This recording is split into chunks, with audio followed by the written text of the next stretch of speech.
definitely. So on this defense right now for Code7, as we kick it off into Hollywood, it's going to be Torque on the Soldier 76. Shake will be playing Mercy, Harblue on Roadhog, JKW on Reinhardt, Nicholas on Pharah, Joe Meister going to be playing the Reaper. So they're running a single support here on defense. You're not getting any younger.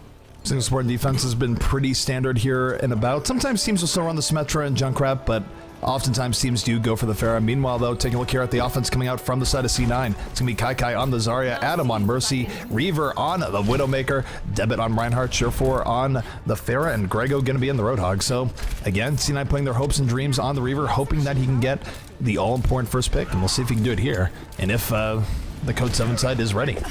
But positioning-wise, they're behind the Reinhardt shield. They're all pretty well protected right now, Axe. Damn. Yeah, they definitely knew that Widow was coming. They sat very far back, not even staying out front for this poke battle, but it does open up a lot of space, that Widow does. Yep, it does control sightlines on the house, but Nicholas and Joe Meister are able to thread right through. They get the picks they're looking for. Kai getting knocked right into the Reinhardt charge towards the end. That's going to be 3 very swift kills here from the side of Code7, not having anything to do with C9's early opening offense, and C9 going to have to go back to the drawing board. And we'll see if Reaver stays here in this Widow. I think he'll stay on for another run or two, but if he doesn't get anything, maybe he'll swap off to a Reaper or something else. But right now, going over the top looking for the pickoff, does not get the 76, and again, with how NG read his positioning, I'm not sure Reaver is going to be able to get the early pickoff. He might be able to do damage to the Roadhog, but it might just end there. Yeah, well, they don't really have any squishy targets for him to hit that would be up front. They're running double tank here on the defense, so it's going to be difficult for him to get the necessary damage. Torque is coming here in the attack visor. He would be a target, but it is a deadly target to go in because of just the nature of it and him being able to return fire. Harblue takes out Kai early on in this push. Adam still has the ability to tempo res him up, but nope, they're going to hold it. Wait for a better time as Reaver does get a pick off on the Harblue. Grego, though, dies in the attempt, and they're going to res Grego up immediately. So C9, they're forcing the issue. They force the res out of the defense. Both Mercies are down a res. This will be a resless fight for the rest of it. But this means Surefour has opened up for a good Valley Barrage if he can thread the needle and get over the top. Yeah, been really slow going for the offense, but now they're kind of loaded up. Grego takes down Nicholas to begin this fight. They have their tank ults up and the barrage going, so I'd imagine this is their best fight. Unfortunately, wasted a little bit too much time. There is going to res up. Shake immediately going for the res. Reinhardt getting pinned against the wall. Doesn't get anything off of his ultimate just because of that whole hog. Sends him flying. Both teams right now trading off kills pretty even here thus far. And Surefour backing up, taking kind of a weird route to the back. Did not really trust himself to go further as Joe Meister gets the double kill. Torque with the follow through, and this is going to be a hold here from Code7. I just want to note how absurd Mercy charges. The fact that both Mercies got their reses up in that fight towards the end, like, really? It's going to change. It is getting changed, but just, it can't get changed soon enough. That is so quick on the Mercy ult.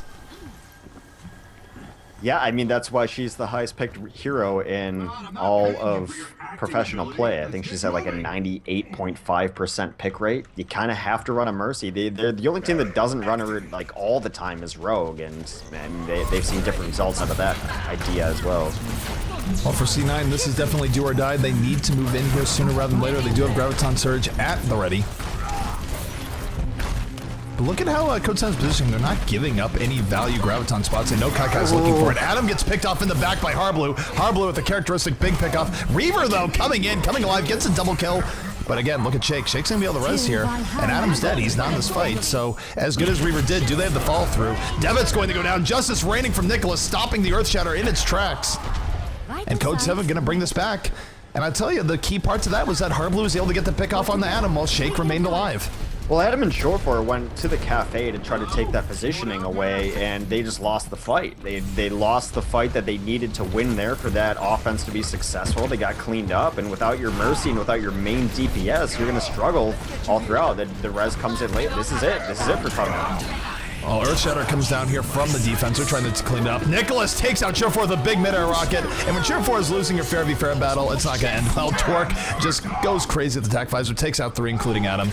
And that is going to be a successful full hold here from the defense of Code7 in a pretty dominant fashion. C9 setup not really working in their favor. Reaver, of course, having to settle for going Reaper in the end as opposed to getting Widowmaker picks. Just doesn't really seem to be C9's map right now. Switching sides. No, which is, Weird for me. It used to be their best map, and they used to dominate here on defense. They're going to have to for this next push, as if they give up first, that's it. That's map. That's Code7 going up 1-0 in this best of 5. I don't think they really still run Symmetra on this map. I doubt it now that Grego is already on the Lucio. You'd think Adam's going to be running Mercy as well. So it used to be their map just based on kind of the double builder meta. Now that Pharah is so strong, mostly because her counters are out of it, that you don't really run Torb against it anymore. So just no builder, no Symmetra, no Torb coming out of Cloud9's defense. It's going to be Grego on the Lucio, Kai on Zarya, Adam on Mercy, Reaper, Debit on Reinhardt, Shore 4 on Soldier 76. Yeah, pretty standard defense coming out here from C9, although I gotta say, with how teams have been running more 76 McCree the deal with the Pharaohs, I almost wonder, as good as Reaper has been, I wonder if Reaper would just be more comfortable on McCree. McCree is always Moore's character to begin with anyways, so either way, we'll see if he can catch things up here on the Reaper, but meanwhile, take a look at the offense here. I don't know. JKW's on Reinhardt most of the time. He's not going to be Bastion. The dream is not going to be real here unless we are incredibly lucky. Looking at the rest of the defense, though, that isn't likely to change. Or sorry, the rest of the offense. It's going to be Shake on the Mercy, Harblu on the Roadhog, Nicholas on the Pharah, Joe Meister on the Lucio, Torque on Zarya, and JKW almost certainly going to be Reinhardt, although again, maybe we'll get lucky. But we're not. It's going to be the Reinhardt. Never know, man. So I just want to live the dream sometimes, you know? Pretty standard. I mean, there was an era on Hollywood where you could not run an offensive Pharah against Cloud9 because you'd peek over the top and just get headshot immediately. You knew you couldn't run it. You had to run something different. It's just that era's gone. Sad times. Well, offensive Code7 moving forward, and they're not under a whole lot of pressure at all here. All they have to do is simply capture this point, period, in the next 4 minutes, and they win. Time is irrelevant. They don't have to do anything beyond that. So, easy path to victory here for Code7 if they're able to get through. Reaver right now moving forward, aided by the Zarya shield, takes out Harblu in a hurry. That's definitely one way of punishing a Roadhog. Devitt falling through, gets the kill on the JKW in the Reinhardt v Reinhardt battle. So, C9 eating a little bit of damage here, one casualty, but they should be able to push back Code7. Code7 just gonna back out, wait for the respawns, because respawns do come in pretty quickly. Yeah, so pretty slow opening here. They know they can take their time.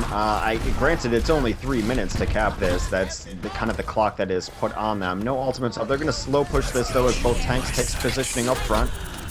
Attack visor coming from Surefour. Surefour looking to put the kibosh on this push in a hurry, laying the damage to the side. Oh my goodness, look at Harblu. Harblu's coming in the flank looking for Surefour. Surefour having none of it, takes out Harblu instead. Yeah. So that is going to be 2 kills here from C9. The Harblu flank has failed, and C9 got to hold on here. And Hex, the C9 defenses look better than I expected. Could we have a draw? It would not be unprecedented. No, they still have a way to go, but thus far it's looking pretty good. It's definitely possible. Harblu's flank there was kind of just a bad idea from the start. It was happening after his team. Graviton Surge coming in. Nicholas with the follow through. Barrage over the top. That's 4 kills in a hurry right now. Adam, are you going to be the difference maker? The res comes in. Everyone from C9 back into it. And Reaver now still holding on to Death Blossom. Takes out Shake in a hurry. In comes the Earthshower from Debit, and Adam, the big game-changing res right now, stayed out of harm's way and was not part of that wombo combo. Yeah, the defense looks great here. They're set up with a couple ultimates. Oh my goodness, Harblu's off on an island right now. And he finds Reaver! Oh no, not like this. He uses his ult back there. This is Harblu's home now, Hex, don't question it. He's gonna get Cable in here soon. Don't worry about it. He is making the fight even as he's keeping Shore4 and Reaver out of this. The DPSs haven't been in the fight for a while. Shore4 does clean it up. He's gonna join the fight. Oh no, Shore4's coming off the flank. Devil with the Earthshower. Here comes the Tac Visor. This is a perfect Tac Visor flank coming out from Shore4. It is going to melt everyone remaining on this Code7 team. So C9 gonna hold in here once again. Yeah, it has the holds. I mean, Harblu's been trying to make this flank work. I think he might be better served just hanging out with his team, actually just being in the fight. I mean, you live by the Harblu flank, you die by the Harblu flank. There's a reason why it's called the Harblu now, Hex. I mean, for all its positives and negatives, it is simply the Harblu. But here we go, the offense C7 moving forward, but here comes Reaver piercing it with the Death Blossom. does effectively get JKW killed, forces the defensive Code7 back, even steals the big health. So mission successful here for Reaver. He's going to go into a relatively defenseless Torque TJO, and he's going to go down in just a moment. Yeah, Res comes off. Earthshatter misses everyone. Code7's getting cleaned up. Are we going to see a draw? It's the next push is all that they have going for them. Draws are really rare, but I think we will. I mean, there's only one more push here from Code7, so now for C9, this is a big moment for them. If they can hold this to a draw, that would be absolutely huge. And take a look at the ultimate situation too here, Hex. There is a barrage up for the offense, but Kai has a Graviton Surge. It's a better ult. Grego with Sound Barrier, they can really be aggressive. Here comes the Graviton. 4 people going to be caught in by that. They're just looking for the res right after. But Shake doesn't have the res up, so it's going to be 3 kills here from C9. And really, you look at this, Code7 has nothing they can do but try and get onto a point, but it's not going to be enough. Yeah, it is. We have it officially. It is going to be a draw. Round 2. Wow. It happens so rarely that I don't even know what we do from here. Score. Well, the rule set in most tournaments is we go to a best of 1 King of the Hill. Sudden death. We'll see if that's what we are going to do here. And X, go ahead and turn off your camera here, just as we don't have lag on the next part, I suppose. Oh, that's the reason. Because then it's going to be screaming lag and whatnot. I will be the source of all criticism for the face on the screen here. Okay, so what we're going to do, we're going to move on to the next map in the rotation, and we will replay Hollywood if it is necessary, per this rule set. I guess next map in the rotation, Watchpoint Gibraltar. Alrighty, so every rule set handles ties a little bit differently. As Kai wondering about things, different rule sets and all the rest, but yeah, I'd say good defense is coming out from both Code7 and Cloud9. I mean, it makes kind of sense. It's a draw. No one wins. Neither of you deserve a point. So we're just going to move on and pretend it didn't happen. Makes sense to me. I think if it goes all the way through, then we'll just replay Hollywood as the last map. Yeah, I mean, getting 2 draws in a row, that would be very rare. Not unprecedented, just rare. So for those who are tuning in, this is the Beat Overwatch Invitational. You're watching Cloud9 versus Code7. As evidence from the last map, 2 very evenly matched teams. And next map we're going to will be Watchpoint Gibraltar. So this is a map that C9 has some ghosts, some demons to deal with. If you compare it to the last time they played Code7, where Harblue really just gave it to them in all ways. Every time C9 would go in, Harblue would get 1 to 2 kills on the defense. And C9 was not able to deal with it last time. I feel like they should have a better plan this next time, but a lot of teams have thought they've had plans for Harblue, and then they just sort of fall through. Yeah, I mean, that was a first point defensive hold.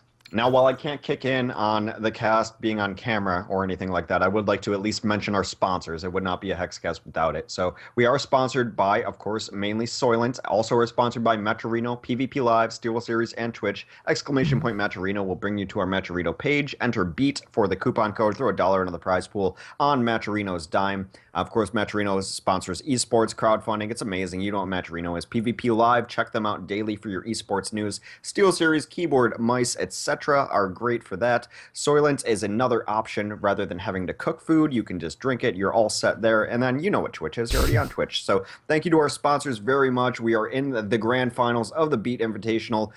Grand finals actually will be coming up next. That is Envious versus the winner of this. We're getting to the grand finals, what I meant to say. So thanks everyone for tuning in. We still have some more Overwatch for you as we move on to Gibraltar.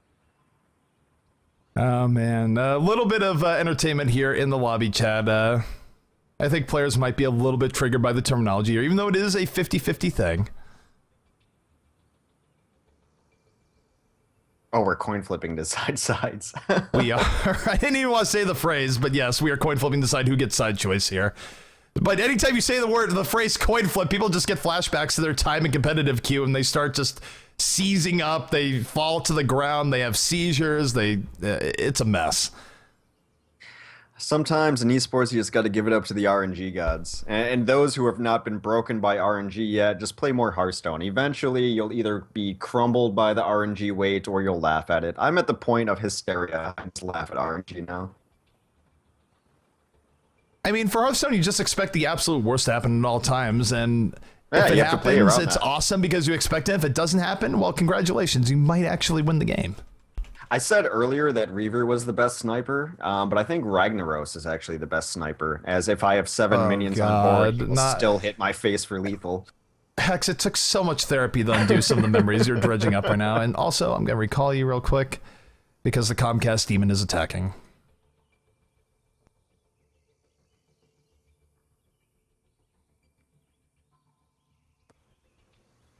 Sniped by Comcast. Yep.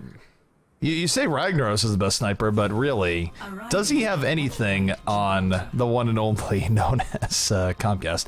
Either way, we're getting to Gibraltar. The first map was a draw between C9 and Code7, so we'll see if one team can put themselves up and over the edge here. Very unlikely have a draw on Watchpoint Gibraltar, but hey, also pretty unlikely have a draw in Hollywood, so first time for everything. Yeah, that might be the first draw I've ever seen on Hollywood. I've seen it on Nimbani before, but that's almost more expected. So, very doubtful we see it on Gibraltar, but I don't know. I also did not expect Cloud9 to get shut out by Hardblue single-handedly last time we saw Gibraltar. So they definitely should have a plan for him now. I think it starts with getting more people on the high ground. They're going to start with just Shore4 on the Pharah. Kai will be on Zarya, Grego on Lucio, Debit, Reinhardt, Reaver on Reaper, Adam on Mercy. That's going to be the offense coming out from the C9 side. Surprised that there's no 76 coming out, still putting Reaver on the Reaper. And the only reason I say that is that there are times where having the extra range power and actually cracking that area can be good. They're sort of betting on Code7 being more server room than anything else. Although I guess the other reason why they might have Reaver on the Reaper too is that they just want extra firepower for dealing with Hardblue. 76 is not as good at that. They want Reaver to blow up Hardblue if he gets the opportunity. Though Reaper v Roadhog, not always a clean sweep for the Reaper. In any case, so taking a look here at the defense coming out here from the side Code7 is going to be Hardblue on what else but the Roadhog, Joe Meister on the Torbjorn, Nicholas on the Pharah, Shake on Mercy, JKW and Winston, and Torque on the 76. Now, I'll say this, Hex, if they can just focus down Hardblue and punish his overextensions, they have a great opportunity to take the 65, especially when one of the defenders is a Torbjorn. I wonder if Hardblue's even going to roam. I think maybe he knows that they're going to be trying to prep for his roam, because you'd think with a Torb that everyone wants to fight within the turret's area here. So I would not be surprised to see Hardblue kind of stay more at home than usual. I mean, you would think, but on the same note, people have been expecting the Hardblue for a while here, and it hasn't stopped Hardblue from doing the Hardblue, so I guess we'll just have to see. Right now, he is staying a little bit more with his team, more on the front lines, not going for the flanks in the very beginning, so C9 definitely looking out for that. Almost sounds like on the Kai getting saved by the shield. Will just take down Devin's shield, but C9 moving up very quickly, and they're going to charge down Hardblue in a flash. They suffered 2 casualties there in a hurry as Nicholas going absolutely wild on the Pharah, takes out 2, moving over the top, looking for more. And Code7 is probably okay at playing this game, saying, okay, you want to take out Hardblue, you want to extend that many people, have Hardblue, but we're going to take 2 of your dudes in turn, and it's still not going to be a good trade for you. Yeah, definitely. And they just let everyone fight underneath the turret the whole time. It got a ton of chip damage and ended up cleaning up a few at the end there. And if you want to dive that deep to take down the perceived threat that is Hardblue, then you're going to have to pay for it. Hardblue gets got messed up at some point, but Nicholas coming in over the top, taking out 2 immediately. Reaver going down pretty early in this fight. Adam going right to the back line right now, Shore4. Rez does come out, 3 kills here from C9. Bear looked in the pad in a while. Adam going down those. Nicholas still laying in shot. Here comes the Justice over the top. That's going to crack Devin's shield. And Nicholas on a rampage right now for Code7. Finishes him off in style. Oh my God. Punch to the face. Oh no, they got to the point and all that. Oh, why does this keep happening today, Hex? I thought that was just absolutely over. Nicholas proved me wrong there, but it didn't matter. They got the point. Now the fight continues into the shuttle. No defense set up on top here, so offense is going to take top. Shore4 takes down Torque immediately. I'm being attacked. Good positioning. Comes to Shore4 moving in, and C9 definitely getting aided today by some minor mistakes in the payload. Take a look at this. Shore4 not wasting any time, is going pretty darn deep in, has control over the top of the hangar, and just looking good for C9. If they can keep momentum going, if they can chain 1 or 2 more deaths, they could get through this in a hurry. And Shore4 right now looking desperately for this Reaper kill. Not able to get it, though. Torque immediately punishing with attack visor of his own. Shore4 goes down. And Adam's not going to have a res for that, Hex. No, not at all. I mean, you could say that it's been just lackluster objective play against Cloud9 My today. ultimate is charging.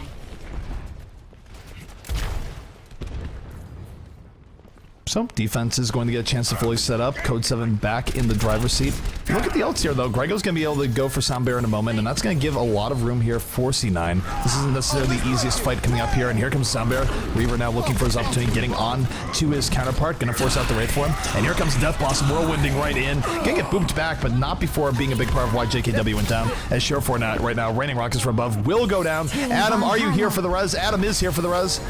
And Debit. I was going to say he's looking for an Earth Shatter, but they just get to the point.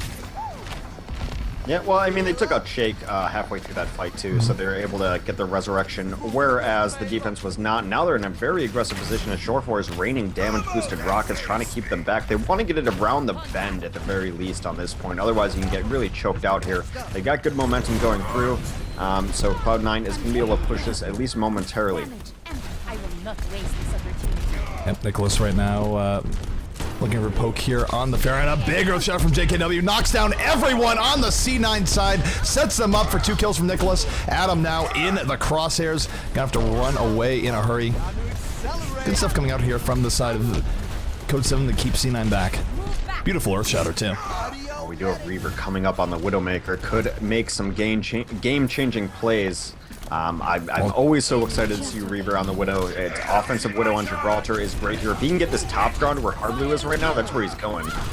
Does not He's see looking for him. Hardblue. He didn't see Hardblue. Did not check his back. Did he just go up there? Hardblue's like, all right, I'll take this for free. And here comes Death Blossom Hardblue, going to get taken out immediately, though. Not the Death Blossom he was looking for. C9 still turning this in the favor, despite the feed from Reaver. As Surefour, planning rocket after rocket, almost takes out his counterpart. Beautiful rockets coming out here from Surefour, and C9 keeping on the pressure. It's been the theme of the day, beautiful rockets out of Surefour. He is playing an amazing Pharah today. It's almost gone unnoticed just because he's been consistently playing at this high of level. Soundbear going to come out here. They are moving forward, taking their opportunity. And Surefour does have Barrage at the ready. Justice going the rain from above while he still has a little bit of that Soundbear left. He's just going to get punished in turn here by the defense, but it's really back and forth. Reaver able to snipe out Nicholas, so Widow v Widow fight now in progress. Down goes Torque, Reaver striking blood. Reaver now coming alive here on this Widowmaker, but he's gonna get knocked right down by JKW. JKW doesn't have the follow-up though he was looking for, but still does come in towards the end. It is going to result in the deaths of 2 supports here of C9 and Reaver. Winston in his face. See if he can actually deal with this, but it's not looking good. Yeah, both supports dying means you have to pull back there. Reaver dies a little bit late on that Widow. Be interesting to see if he comes up on his kill or switches off. He did get a lot of work done on it. It's just there's other classes that you might want to try in. Reaver does switch to Reaper overall. Debit bring JKW for a ride. JKW not going to go down, actually taking out Debit instead, so the defense hanging in here, pushing C9 back, and C9 for what has been a very good offense up until the last is definitely been getting stalled out here. They are moving forward. They do have Graviton to their name. Soundbear, though, comes out here from the defense. Graviton can be used on 2, but I don't know if this is the best opportunity here. Pretty back and forth. Kai is fully charged up, but Hardblue gets 2 kills in the back line. Moving in, even forward. This is where Code7 has to be careful not to overdive, though. They don't want to overextend on what advantage they think they have. Yeah, that's about as far in as they should go. Hardblue should just wait for his jump to cooldown. He jumps out behind another shield. Kind of smart hold there. They do have a ton of ults to work with on the offense, though. Unfortunately, not Graviton, but Barrage is up. Oh, they're going to get all Earth Shattered once again by JKW. JKW's done this 3 times in this game. Just Earth Shatters coming in, knocking everyone down, sets up the defense for 4 kills. And this has been a little bit rough. I mean, it's part great play in JKW, part perhaps a little bit of complacency on the part of C9. Yeah, I mean, you can't really get Earthshatter like that many times in a row. Where's Debit been? Why is this shield not up? Why are you not blocking that? I mean, it's a little bit interesting. Like I said, they're going to have a ton of ults to work with moving forward. The big impactful ones, of course, being Graviton and Earthshatter. Surefour has been doing so much damage. He's already got another barrage up. Close enough. Soundberry and the barrage is a big deal there. Oh my goodness, Nicholas gets into the back as Reaper. Almost takes out everyone. Only saved by a last-second sound barrier was C9, but they are trying to turn in their favor. Adam not going to have a res for a while, though, so the people just went down. Adam's not going to be able to res them in time. Kind of a messy engagement here from C9, and it's going to buy Code7 a lot of time as Kai just getting juggled. Is this Evo right now? Oh my goodness. It's strange because Combos from Harbor are Cloud9 real. just, like, they seem incredulous about it. Like, there's no way they're gonna dive us again, right? And they've done it 3 times in a row where they wow, huge Earth Shatter. Oh, the counter though. Dev with the Earth Shatter sets up Reaver. Reaver gets a triple kill in return. Finally, things breaking the way of C9. Shake will not have a res up for this. And C9 in a great opportunity to finish this out. They're going to be able to get position here on the spawn doors as Code7 tries to do something here. Sound Bear is going to be on the way. They're breaking it down. They're moving forward. JKW with the Earth Shatter not getting a whole lot this time. And oh no, he's going to get knocked right off the edge.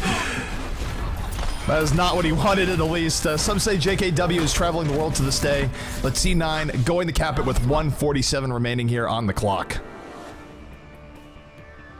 They do finally close it out in a pretty slow time overall. I mean, Gibraltar is a long map. It can take generally, 8 minutes or so to complete it, but a slow-ish time.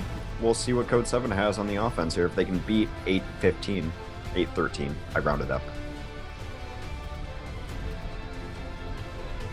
8:13 definitely beatable here on Gibraltar.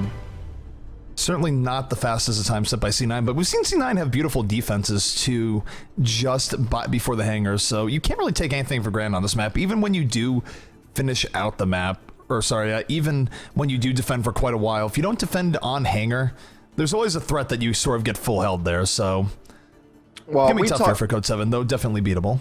We talk about this map being specifically a Cloud9 map and a lot of different metas here and there, but specifically it's a Cloud9 map on shuttle, on defense, is where they've really made their name. That's where the Crossfire defense came from, back with a couple double Widows or double 76s. You just throw so much hit scan that the other team couldn't deal with it. Their Soldier 76 play has been kind of revolutionary on this map, so really you expect Cloud9 to be able to put on a really good shuttle defense. That's where they've made their name, and I mean, they're hoping to hold first point here, but if it goes to the shuttle, that's the Soldier 76. And there's been plays where, what was it, just Shorefort or Reaver was alive on Soldier 76 for like 8 minutes just getting left or kill in one tournament, so that is where they have actually made their name on defense. It's Gibraltar shuttle stage.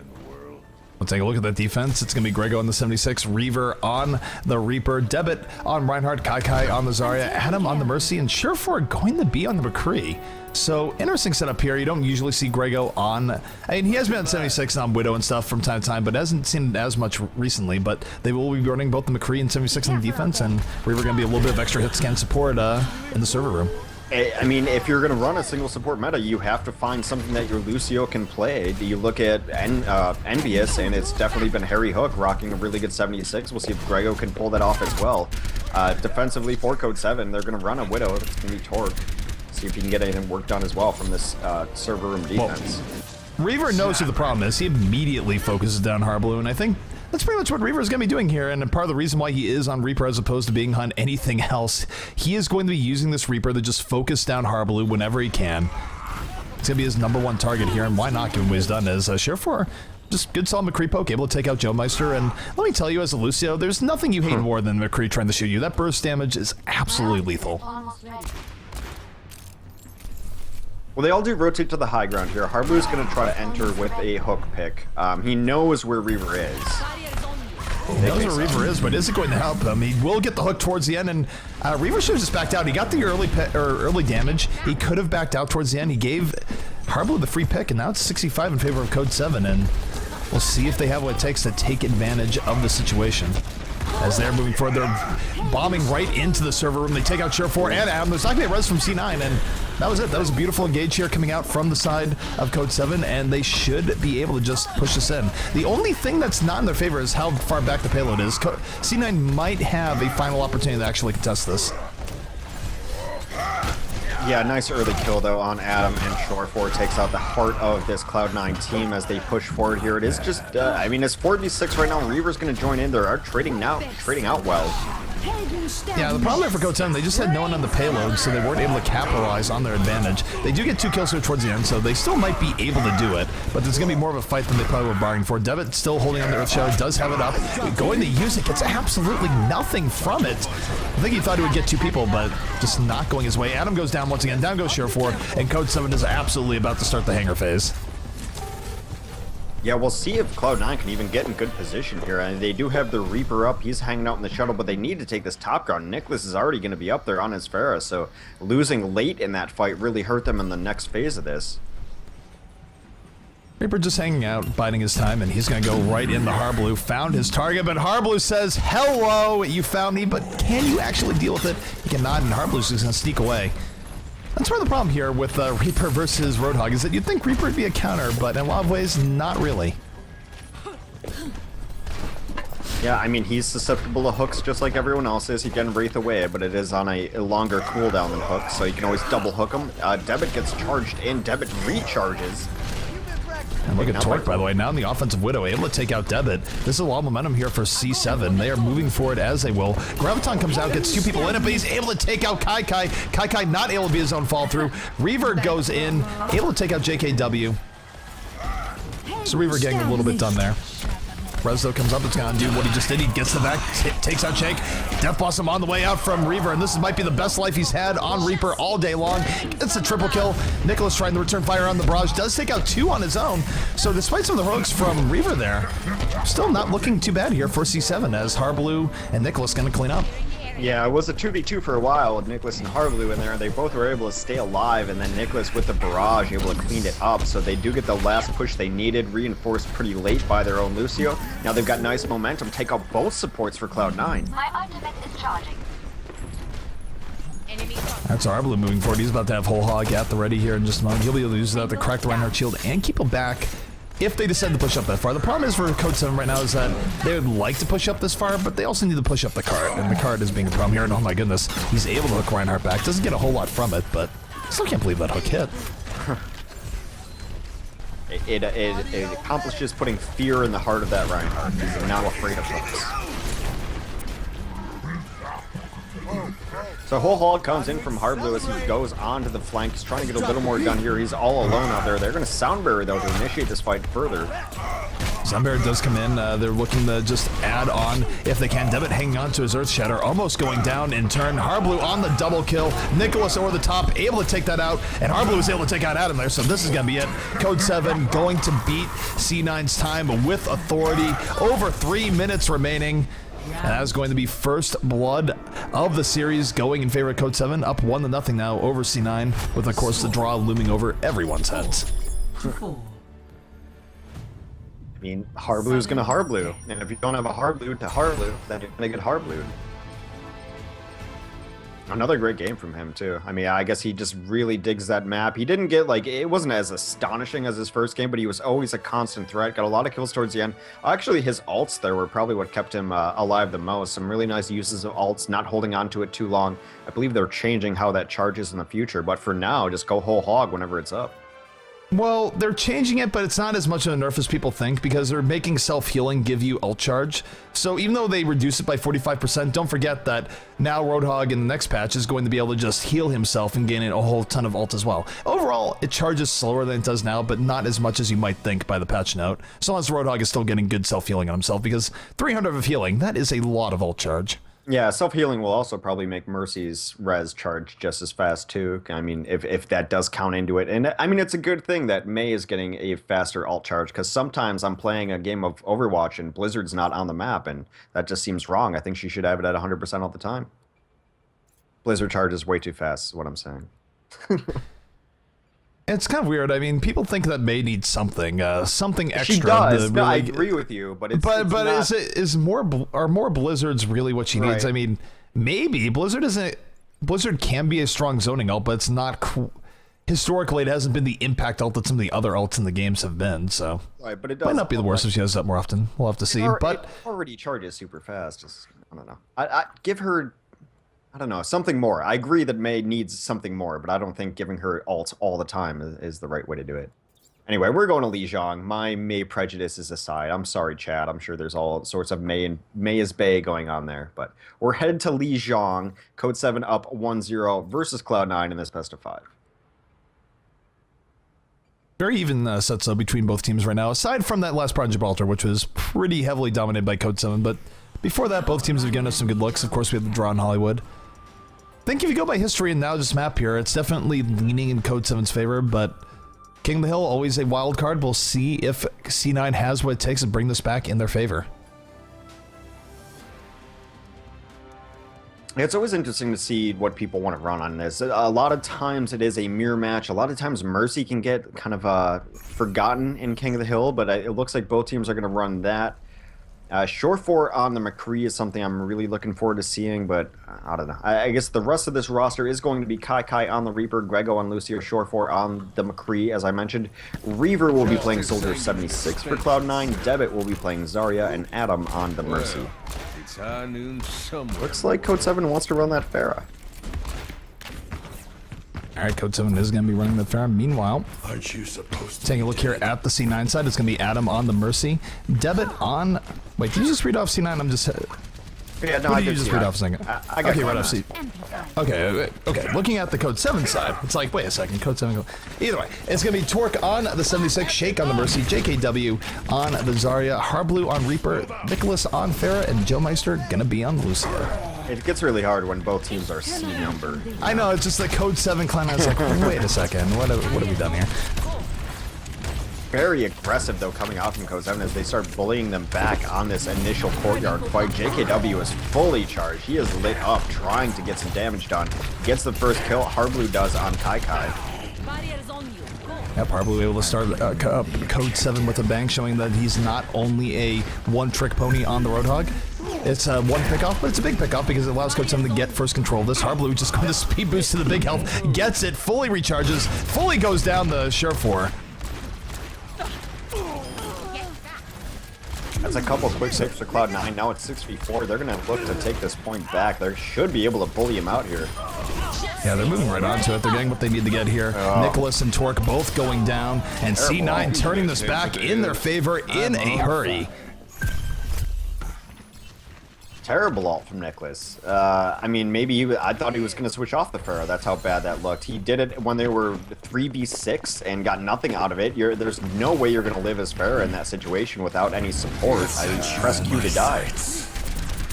Nicholas goes out from Torque. He has all the targets in the world right now. No one protected by shields, but the sound barrier sort of acts as a replacement there. Buffers a lot of the damage despite that, so it's going to be somewhat of a wash here between the two ultimates. C9 doing a good job of holding the courtyard, keeping Code7 back, at least for now. Not giving Code7 an easy area of entry as both sides getting a little bit frisky here on the point. Death Blossom does come out for Harblue, takes out Kai, but Kai off the res now can do the same in turn to Code7. And here comes a Graviton. 3 members of C9 getting pulled in. Actually 4, just 2 on one side, while 2 on the other. Counter Graviton coming out. It is pandemonium on the point right now. Both sides trading off very evenly at the most. Kai now going deep in, and that's going to be C9 holding on in the clutch.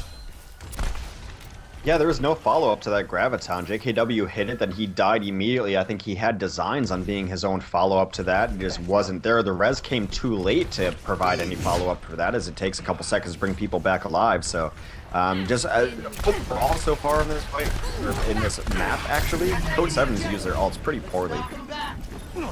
Let's take a look here at the next fight. Kai still has Death Blossom. He can still set up Code7. They are all clumped up. This is a Reaper's dream. Here comes the Death Blossom. Kai moves right in, gets 1 kill, makes it a double kill, wounding everyone else in the back. Torque returning fire with the attack visor, but he is under pressure. Surefour going to bully him out with the Peacemaker shots, and Nicholas going to get shot right out of the air. So C9, they lost control here for a moment. They're going to retake it back in just a moment. Surefour and Kai doing all sorts of work here in this fight. Yeah, they do clean it up there. Nicholas does have his barrage. I guess the silver lining there is that he didn't use his barrage when he didn't have to, unlike the first time he did. So now they're going to be able to hold this front door, prevent them from getting out. Speed Boost comes out there. They're going to take a different angle. Speed Boost comes out there looking for a Cheerful right now, moving in. Graviton Surge coming out, but that is a beauty. It takes out Reaver immediately, sets up C9. They have to back out. They blow the sound barrier in response, and Nicholas over the top with the barrage, taking out Adam, Grego, and more. And this should be Code7's point. They've taken out the vital supports they need to do, and JKW, quite frankly, is charged up and ready to melt. Yeah, they already able to clean that up. They had to burn res there, which is not the biggest deal, as Adam's only at 15%. I mean, Shake already has his now back at 33%, because that's how res works. Harblue also with an ultimate too. Only Reaper working for them on the ultimate side of things, so they're going to be able to pull this back. It should be about tied up when the next fight happens.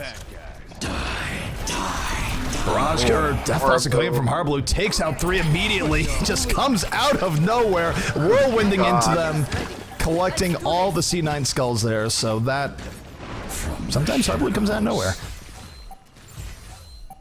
Yeah, I think Code7 has had a better plan of how to break out here. It's such a map where you have to really work as a team just to get out of spot. Here goes Overtime pulls in 4 members of C9. Is this going to be a Torque with the fall through, gunning them down on the tack visor? It's going to be another 4 kills here from C7, and this is looking very rough now on the point. C9, of course, has to keep it in overtime where they're going to lose this round.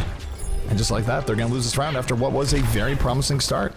It's a map where if you lose the point, you have to have a plan of how you're going to get out the door, because that's generally where you're seeing teams hold. They're able to get a ton of free damage on it. It looked like Code7 just had a better plan on how to get out of their door that allowed them to take a different angle, took the point back, and Cloud9 got stuck there from the very first fight, had a hard time getting out, and then afterwards, when the control point was in Code7's favor, they also had a hard time getting out. Of course, Graviton helped that as well. Quit screwing around and get ready to move. Alright, so this is a map that favors Tracers, but we don't see any Tracer on the field. I miss Mendo on his Tracer on this map. It was a thing of beauty to see. However, we are going to see pretty standard lineups. Cloud9 is going to run a McCree, actually. It's going to be short for Grego on Lucio, Kai on Reaver, or on Reaper, rather. Debit is going to be on Zarya, Reaver on 76, Adam Mercy. So they're moving right in. Nicholas of First Blood able to take out Debit in a hurry. I think that might have even been a knockoff kill. So Debit gets taken out right away. Nicholas coming over the top. That's going to be 2 kills here from Code7. They have C9 on the ropes. And Nicholas with more rockets coming right in, straight on the mark, takes out Reaver. And that's going to be a full team wipe in favor of Code7, sending C9 right back. And trying to recapture this point after you lose it is all sorts of difficult right now, Hex. I mean, that's kind of what Lijiang is in general. Like, most of the stages are really hard to get back. It's really hard to even get out is the problem. You can't even start the fight. There's like 2 fights that have to happen. The fight to get you in and then the next fight. Oh, the donk-off does not happen. Reaver able to keep his balance here on the point. Takes out Nicholas in turn. 1% advantage here for the side of C9. They force out the res really early, so back to even. Probably though, as Reaper able to get to the backline, gets what he's looking for. Down goes Kai. Down goes Lucio. So double kill from Harblue in the back. Nothing too flashy, just landing left clicks he needs to land. And C9 very much outgunned right now. Graviton comes in towards the end here for C7, setting up C9 as JKW collects on 2 kills. Harblue's Reapers look better today than I ever remember his Reaper looking. I wonder if some of that just comes off the confidence that he has and just how amazing his Roadhog has been lately. He's been playing it with like more, panache. He's getting in there. He's not afraid as much anymore. He's not wraithing out of situations where he could go forward and get some kills. So his Reaper's been phenomenal today. Nicholas now coming in. Here comes the barrage over the top. Looks for Adam. Gets Adam and more. It's a triple kill for Nicholas. And again, C9 just going to get wiped out here. And for even as things looked on stage 1, the Garden stage has looked anything but even, as Code7 has just been demolishing Cloud9 right now. Well, they got to not go on the bridge now this time, right? They got to send at least someone over here. Short4 is on that Tracer. He's going to try to open up some space by going in pack room side. They're speeding up. Here comes Kai moving in. Death Blossom on the way, spinning right in. Picks up the triple kill immediately. But look at the backline. Harblue and Nicholas doing the same. In return, they took out Adam, but Shake did not go down, which means Shake got the res. Adam did not. And Kai says enough of this. Falls to his death. Looks to a better life. Honorable Sudoku. Yeah, I mean, they were able to sneak capture that, but it only stalls it out for a little bit. They're again going to send Shore4 into pack room side just to try to make some space for the rest of them to get in. Well, he's looking right now onto the Pharah, and Pharah is... Oh no! Over the top slam dunk Shore4. 3 kills here for Code7, and 4 kills now. They're going to have this, Hex. They're going to take round 2 right away from C9, and this much closer to being up 2-0 here in the set. They just crushed that stage. Not even close. Yeah, I mean, stage 1, the night mark was pretty close. Garden, not close at all. We'll be moving on to Control Center. That much is guaranteed. And we'll see if C9 can turn it in their favor. I mean, maybe the Pharah play will help them out here. I don't know, but it's been rough for them here on King of the Hill, at least in the last round. Well, Short switched to Tracer there late, and I think that was the right choice. You had to do something to open up space, because you weren't able to take those fights just to even get in, to initiate. They were getting crushed on the bridge. I thought he was going to play it here. It looks like he's going to come up as McCree instead. Now, if Code7 can take this early on and then take control of it, Nicholas on his Pharah is going to be really hard to deal with.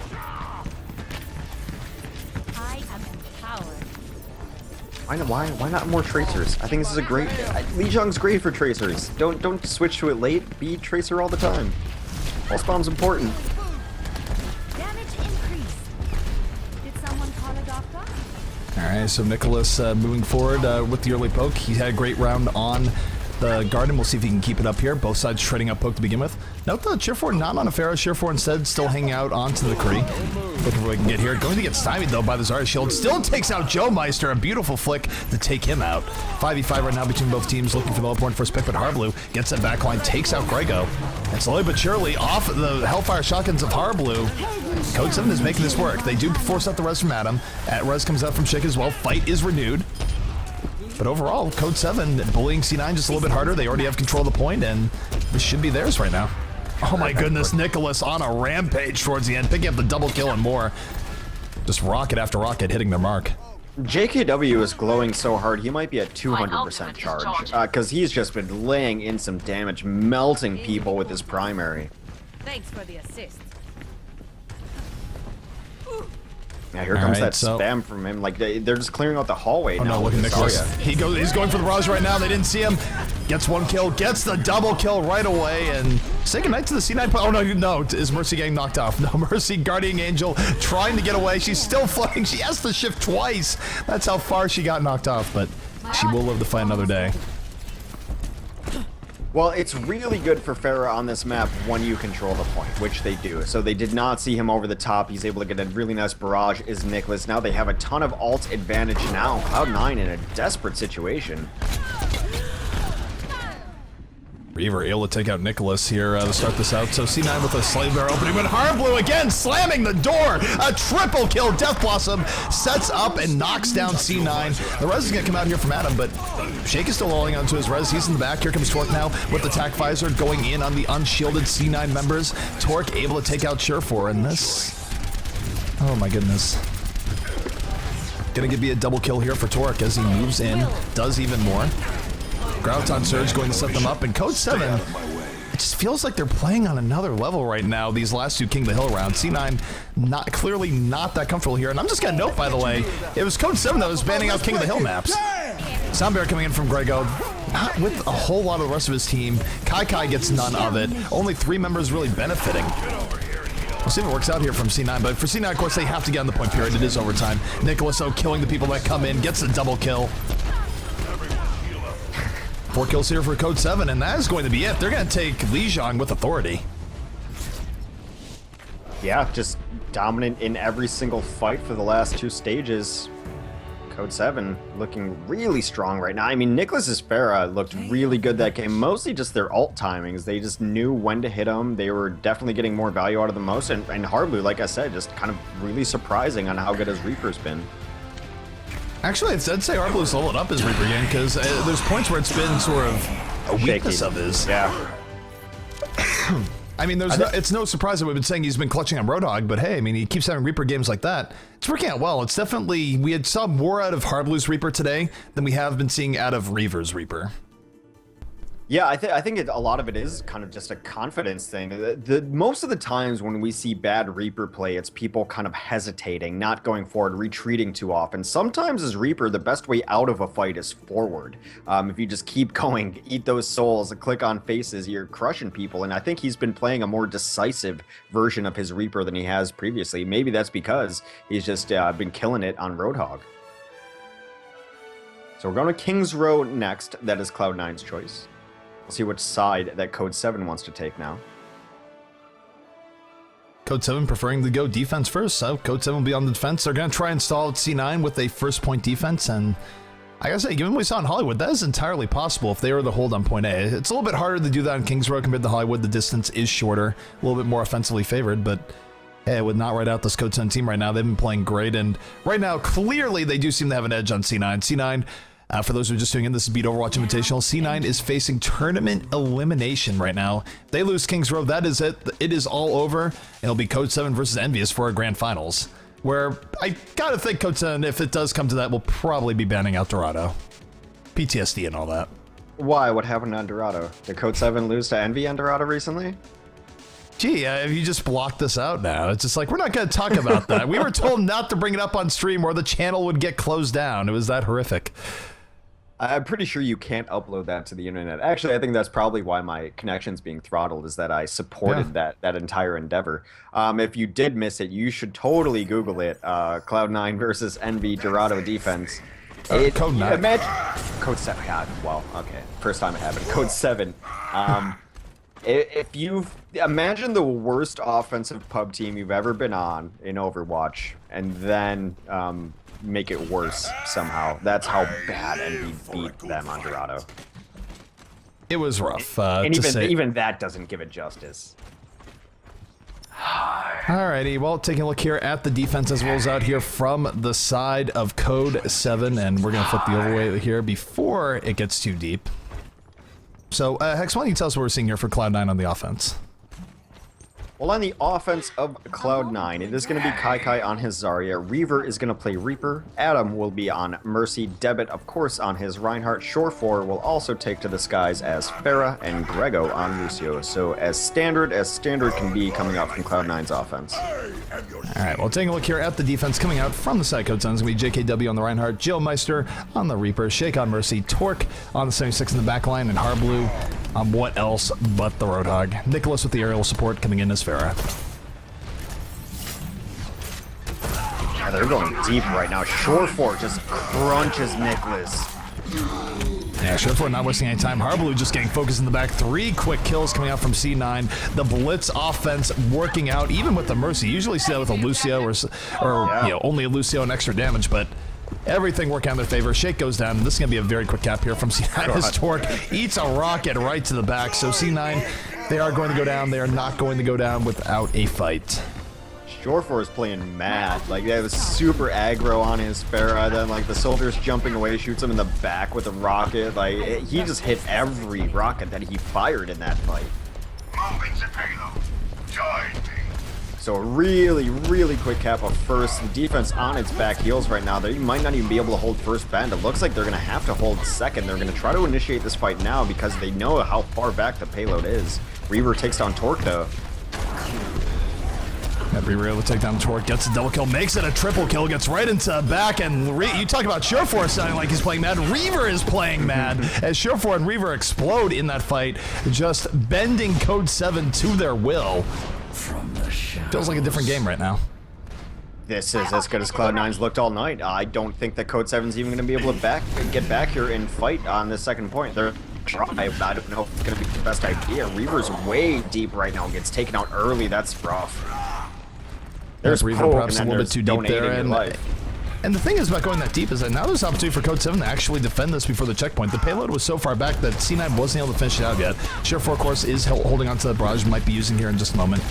Grego, though, doesn't have sound barrier up for a little bit. They'd be better served waiting for that sound barrier. They might not, though. Sometimes tempo seen as a little bit more important. They have to wait for Reaver to get back, though. So for Grego, if he can just get a little bit more, it'd be helpful, as they're getting onto the Reaper right now. Reaver in trouble. Down he goes. Down goes Harblue. Nicholas with the counter. Resurrection going to come up here right away from the offense. Shake still holding on to his res. JKW dropping the hammer. Back and forth go both teams right now. Shore4 looking to win this fair fight in the back as Reaver goes in, takes out 2 of JKW and Torque. And Reaver's been coming alive here in a way he hasn't before. A big earth shot comes down from Devitt, knocks down 3. He's getting in there, swinging the hammer. Not getting the kills he's looking for, though, so So it goes, he has to charge right out, and Code7 actually going to restabilize and all that nonsense. Shake holding the res a little bit longer, holding out, or working out in their favor. Yeah, Harblue got in the backline, was able to win a 1v2, took down Zarya and Mercy together, who were, they knew he was there. He just kept walking forward and clicking and got both of them down immediately. So that ended up swinging the fight in their favor as well. Harblue is now up top, looking for his drop. He's waiting for the Mercy. He's waiting for the Mercy Mount to sell for others. Goes right in. Sound barrier out for both teams, all blowing their ultimates on this fight. Reaver, though, able to hit pay dirt in the back. Takes out JKW as Reaver now with the Death Blossom looking to clean up, taking out Joe Meister. Rez, though, gonna come out here from the defense. We'll see if it's enough. C9 definitely with more momentum here thus far. Rez or no Rez, only 3 members of the defense remain. And as good as the game Nicholas has had here, it will not be enough as Adam brings up the Fallen. Yeah, so C9 will be able to take this. Yeah, they should be able to clean up. They're going to be able to take this now. But decent defense coming out of Code7 to stall them out that long. It looked really one-sided the first couple minutes of this match. They've gotten some nice kills, some decent fights, but now it is definitely in Cloud9's favor. They have the momentum. They're going to have ult advantage soon, I believe, as everyone's getting kind of near their ults. Short4 still having an amazing game, though. He does immediately to Torque. Defense going to dive in off this. Reaver right now coming in from the back line. It's going to be 3 kills from the defense. Reaver coming in a little bit too late there, not able to support his team. And Harblue, in fact, will take him out in the end. So for C9, they're going to get wiped out there. But C9 has bought themselves a lot of time. I mean, they can still set a very respectable King's Road time here. So, okay, that push didn't work out. Reset. Look for the next. Both Lucio's relatively even here, though, so I'd expect both Sound Bears to come in roughly the same time. Yeah, I might see kind of some slow push here. There is a hiding Harblue up top, though he bails out. JKW charges in and gets nothing out of it. I don't think his team was really on the same page with him there. So now Cloud9 going to push with the advantage, 6v5. Here comes a barrage from Nicholas, met by the barrage from Shurford. Justice Ring for above, and then slightly more above from both teams. Red's gonna come up here early from C9. And they get 2 extra kills on top, including Shake. There's not gonna be a res here from the defense. The early res going to pay off. And now C9 the driver's seat. If they can get 1 or 2 more kills, that might be it. Code7 on the retreat. As Shurford now on the assault. They have to sound barrier in less than optimal conditions. C9 does not care, still moving into them. Picking up 2 more kills as Nicholas going to get domed by Shurford. And C9 very much on the path of finishing this out. The last ditch res coming out as Devin and Kaikai both get booped off. Joe Meister, the clutch knockoff, but it's not gonna be enough. Just not enough contribution from everyone else, despite the trip to the pit that Devin and Kaikai both just went for. Yeah, despite how hyped that boop was, everyone else got absolutely cleaned up off the resurrection. They had to pull it off, but 5:33 is the match time. You know, middle of the road. Definitely, you know, a decent time. The defense held enough there to make it at least beatable on the offense, because the first couple minutes were just completely dominated by an aggressive offense. We'll see if they can beat that time. If they do beat that time, they will be winning this set for Code7. So Code7, they do have an opportunity here. It's not the best defense that they would have hoped for. I mean, 533, it's beatable, but it's also, it's not... You don't look at that and go, oh man, it's only 533. No. Right. Code7 is going to have to move here. They need to take first point about as swiftly as C9 did. If C9 has a good first point defense at all, it is going to be bad news bears for Code7. Yeah, first 2 pushes, maybe 3, you gotta get it done. I mean, optimally they want the first push to work out, but if it's taking you 4 and 5 pushes there, the map's probably already over. Now, to try to push this offensively, it is going to be Shake on the Mercy. Nicholas will play Pharah. Harblue, why not, on the Roadhog. Torque on Zarya. Joe Meister on Soldier 76. JKW is going to be playing Reinhardt, despite the fact he's queued up as Widowmaker. I feel that confident in it. Alrighty then, we'll take a look here at the C9 defense. As I said, it's going to be Reaver on the Reaper, Debit on the Reinhardt, Grego on the 76, Adam on Mercy, Shurford on McCree, and Kaikai going to round things out here on the Zarya. Watch him play Widow just to spite me.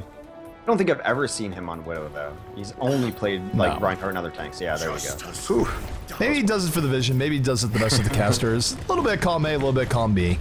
But the timer has begun here. 5.5 minutes remaining for Code7. And Code7 has the opportunity to put C9 away, but they are going to have to move. See if they have what it takes. Yeah, getting some chip in now. JKW takes a very forward stance. They're going to come through room here. Now they're going to pull out of room. Harblue's being very aggressive. Is able to get out. Harblue being aggressive? Surely you jest. Harblue, though, is moving in. Does land a nice headshot on to Reaver there. Grego really, really damaged right now for the C9 side. As Code7, they are taking their time. They haven't lost anyone yet. In fact, they're able to get a big meaty pick on the Shurford. Debit right now charging forward. This is going to be 2 kills here from Code7 to start things out. They're definitely on the right track. Down goes Kai, and Harblue getting the pickoffs that he needs. He's well supported by his team here, but still he is wreaking death and destruction in the backline here for C9. And Adam not going to have a res up anytime soon, so we'll see if they can hold this out. Sure4 is back to fight, does have the Deadeye, but it's getting very brawly here on the point, and certainly more momentum in favor of Code7, especially after that res. And this is what they need here if they want to beat this C9 time. It appears that they will have first point. The problem is that they just had to use Graviton, which got no one. I mean, it got one person who had like 5 HP that were close to death. And now they're going to have three. They are going to try to push forward, push on this advantage. Harblue and Nicholas both very far forward trying to get Chip, and maybe too far forward. Harblue might get caught here. Harblue is caught. Harblue does get caught. Some things where you do get value from Harblue being that far aggro and flanking, but you live by the Harblue, you die by the Harblue, and that shows that sometimes you don't want a Harblue. As it were. He doesn't. We were just calling it doing the Harblue to begin with, so we're just gonna roll with the play on Birds. Why not? But Harblue is coming back into the fight here. Will have Death Blossom. Good old situation here. They don't have a Sound Bear, but neither does defense. As Nicholas right now leading the way, looking for the poke. Kai takes out Harblue in turn. Earthshock comes up from JKW, gets absolutely nothing done. And Rose gonna have to come out early here as Reaver gets into the backline, spinning, taking out Torque, and Harblue moves that back, taking out Shake. JKW is gonna kill him, but it's a little too late. Offense for Code7 gonna have to back up. And very valuable time being bought here by C9. Again, they only have to hold for about 3 minutes. Yeah, they've just got nothing out of their ults in that last fight. Harblue spun really early in, got nothing, mostly just did damage to Devitt's shield, got no kills, then killed himself for it as they were going in. So a pretty rough use of ultimates there for Code7. Now they do a barrage up. They're going to be trying to look for a little more value than they got out of anything last time. JKW charges in. JKW does go in. Kai able to take out Nicholas right away. JKW trying to retaliate. Still 2 kills here from C9. Adam in the back with the res. So all the C9 holding all the cards right now. Devin moving forward. But even doesn't really need to drop the Earthshower. Just W mouse 1. Who needs an Ana nano boost anyways? You just have a Lucio behind you. They clean up all the retreat too, so the next push is going to be even slower coming out from Code7. And yeah, I mean, Shake had his res. He chose not to use it even though he was safe in the house. We'll see if he uses it this fight. Devin right now moving forward, does have Earth Shatter at the ready.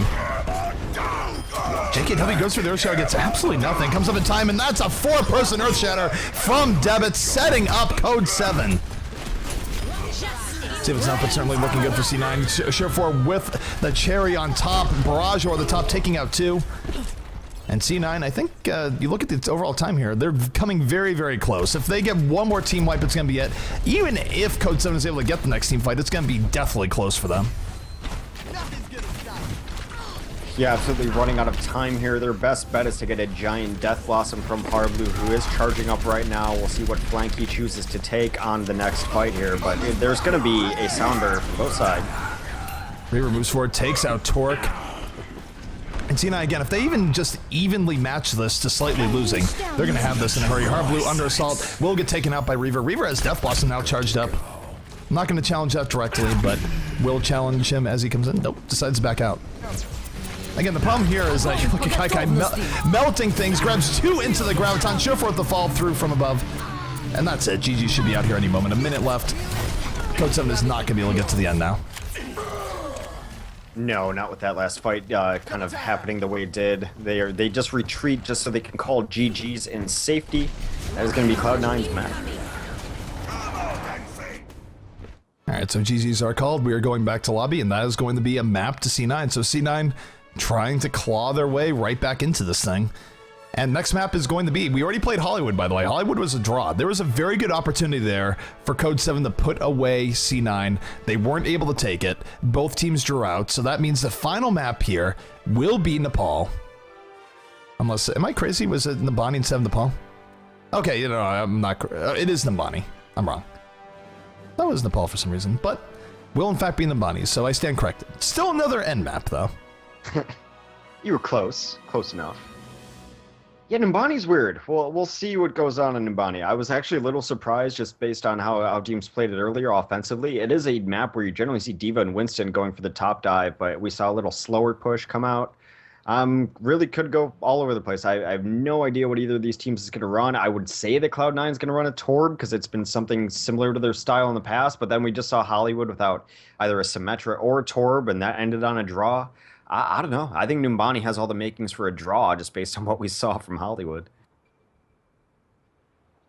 Very well could be the case. So I do think if they played Hollywood again, most of the time one team or the other would actually capture point A. It was just a clashing of both teams having really good defense. All right, so C9 is going to be on the attack, and both these teams are...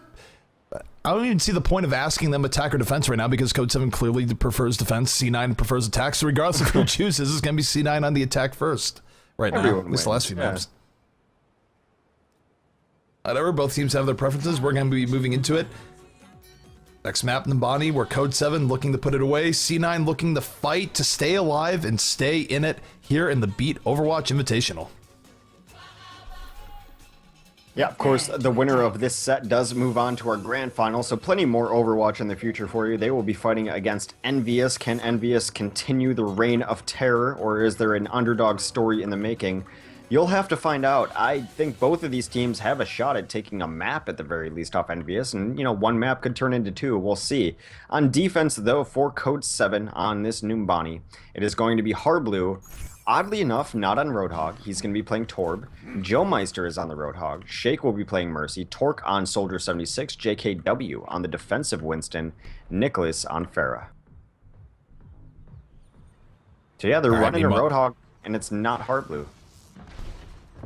And the only reason why they do that is when they put Harblu on the Torbjorn. So it's one of those things where even though Harblu is their go-to Roadhog guy, they trust him more on Torbjorn than they trust anyone else on the team on Torbjorn. So they're saying for now, Harblu, Aardvark may be going to pay off. Meanwhile, taking a look here at the offense coming out from C9. It's going to be Surefour here on the 76. Grego on the Lucio. Kai on Diva. Reaver was showing Tracer, will be going Reaper instead. Adam on the Mercy and Devic going to be on the Reinhardt. So pretty standard offense coming out here from the side of C9. As they say, Shuyan's microphone broke, back to lobby. Shuyan, otherwise known as Debit. His microphone broke. How... how do they fix that? Does he just have a second one? I mean, maybe it's something where they just need to reboot. It's a USB microphone and something messed up. You never know. It's more just how do you break it in the middle of a set? I mean, it does happen. You just take off the headset. Yeah, as someone whose computer's having issues and internet's having issues, I'm not going to cast judgment on people. It happens. Things just happen to you in the electronic age.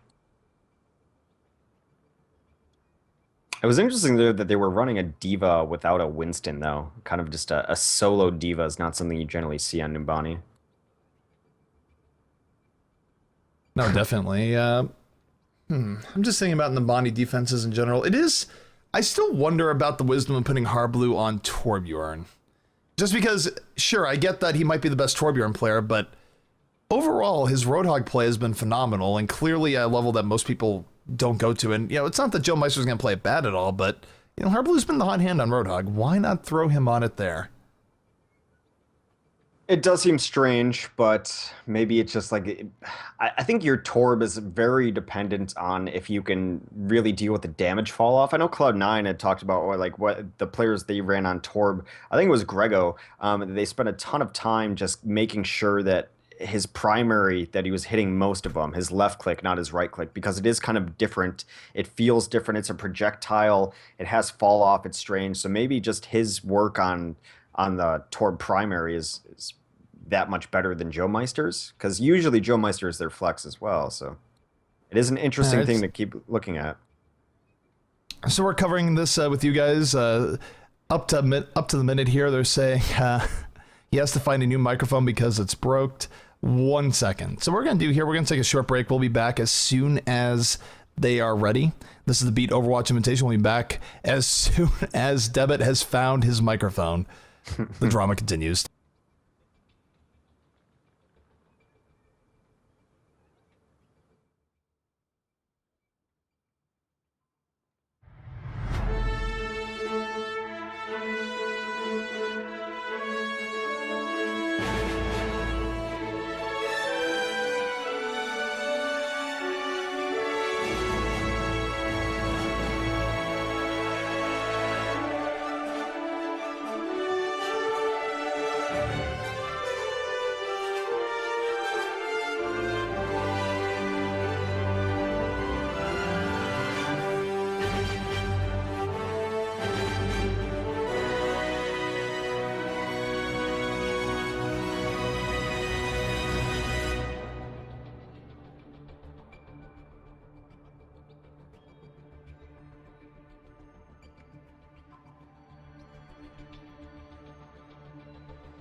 Prepare to attack.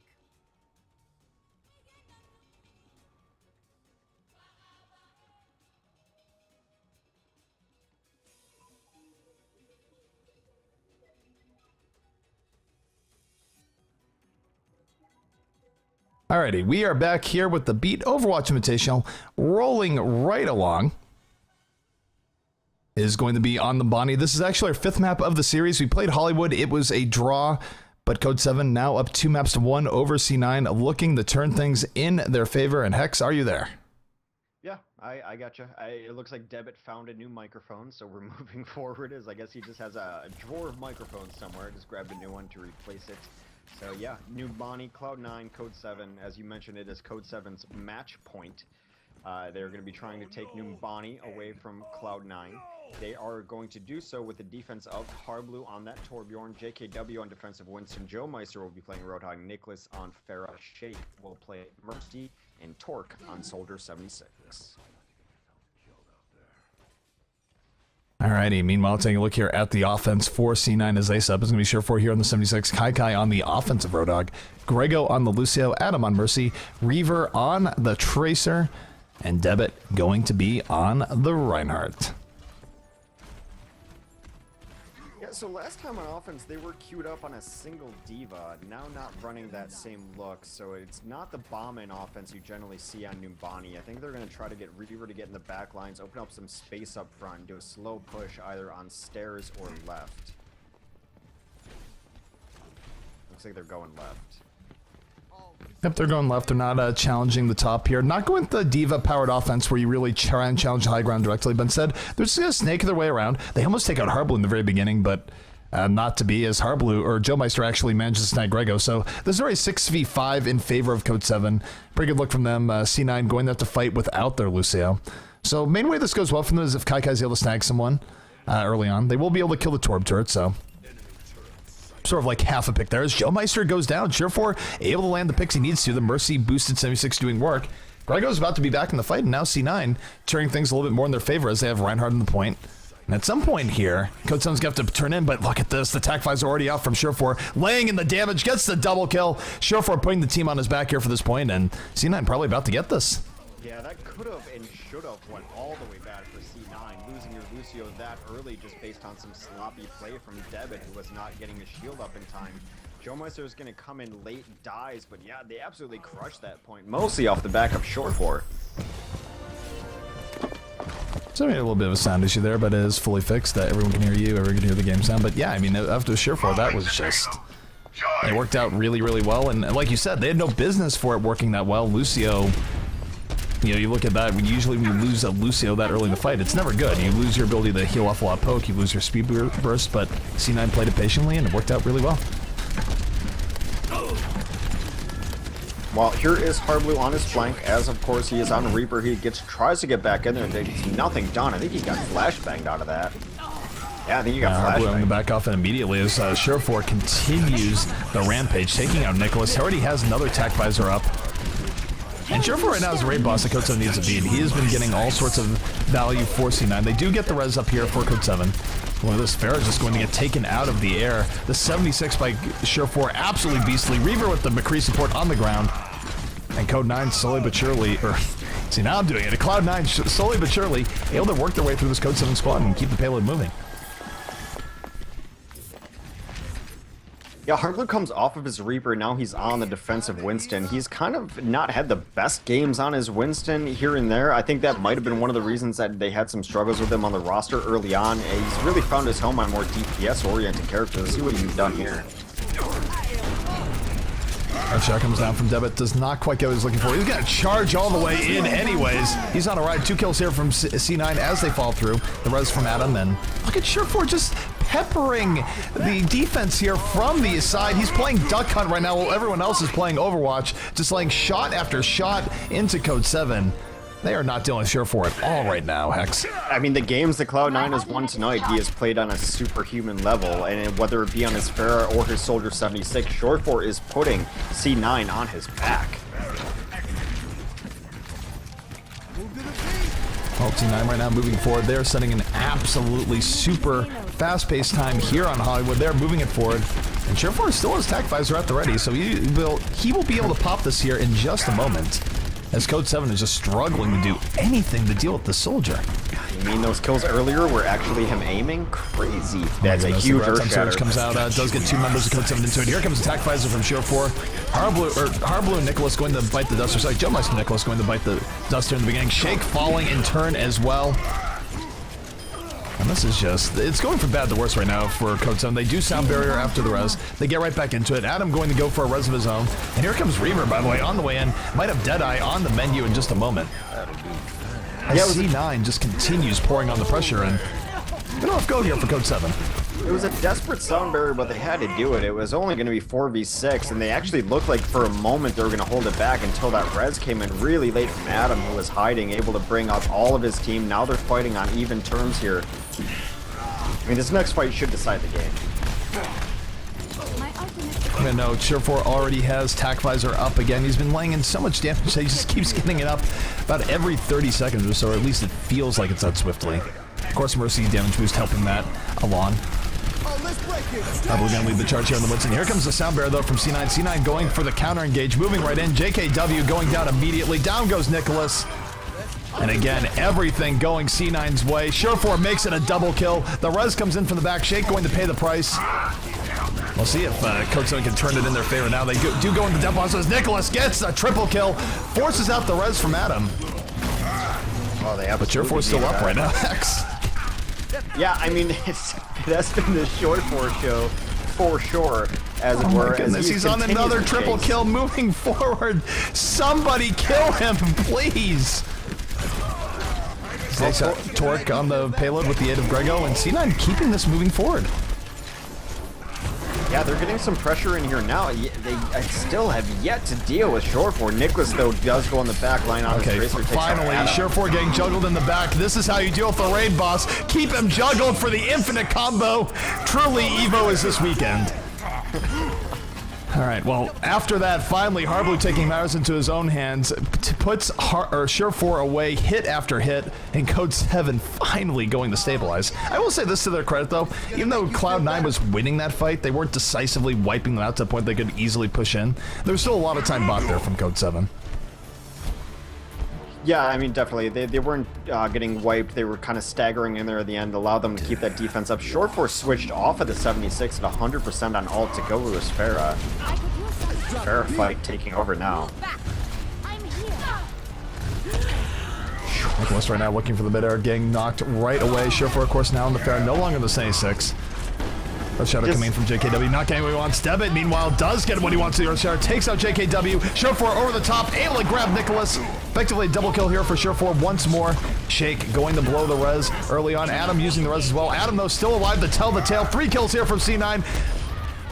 About to make it 4 as Nicholas goes down once again, and C9 will be finishing out this map with about 2:14 left here on the clock. Look, a lot of people did a lot of good things to make that offense actually hit, but Surefour has like 100% accuracy on his mid-air rockets today. I feel like he is hitting them like they're homing missiles. Even to begin that fight, he started off Pharah v Pharah with just 2 enormous mid-airs. He is playing at a different level right now, even for Surefour. Yeah, Surefour, that was a great game. Nuts. I mean, He gets a lot of attention in most games, but that was all the attention on him and more because, frankly, he wasn't dying. He was getting a whole ton of poking from the back line, and no one was dealing with him in any way, so he was under no pressure. It was a really good game from Surefour, but certainly Code7 could have done a little bit more to turn that in their favor.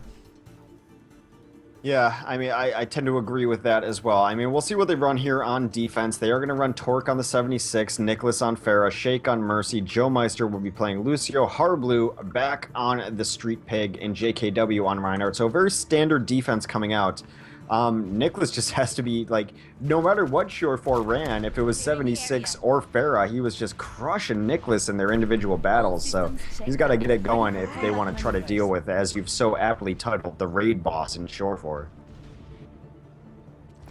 Alrighty, well, taking a look here at the defense as it rolls out here for the C9 side. It's going to be Grego here on the Torbjorn, Adam on Mercy, Reaver going to be on the 76, Debit on the Roadhog, the Street Pig himself, Kai on the Winston, and Surefour going to be on the defensive Pharah. So it's a little bit weird though. I mean, his Pharah's been good. I mean, it's been more than good. It's been a great Pharah, but after what he just did on 76, maybe consider throw. I mean, you know why they're doing this here? Since Reaver is more comfortable on 76 than Pharah. Only for a reason that makes sense. Yeah, probably. I mean, I don't know. I've seen Reaver play Pharah. To some, it's very high and very low for him. Either he's on and he's wrecking it, or he's just missing everything. So definitely probably a better comfort level on that hit scan hero. Alright, well, Code7 not wasting any time, moving right up through the left. Turret goes down immediately, but so does Harblue. He eats a rocket to the gut. A little bit fall from Kai. He's down. Already 65 in favor of C9 here on this defense. As C9 trying to stay alive here, trying to keep things in their favor.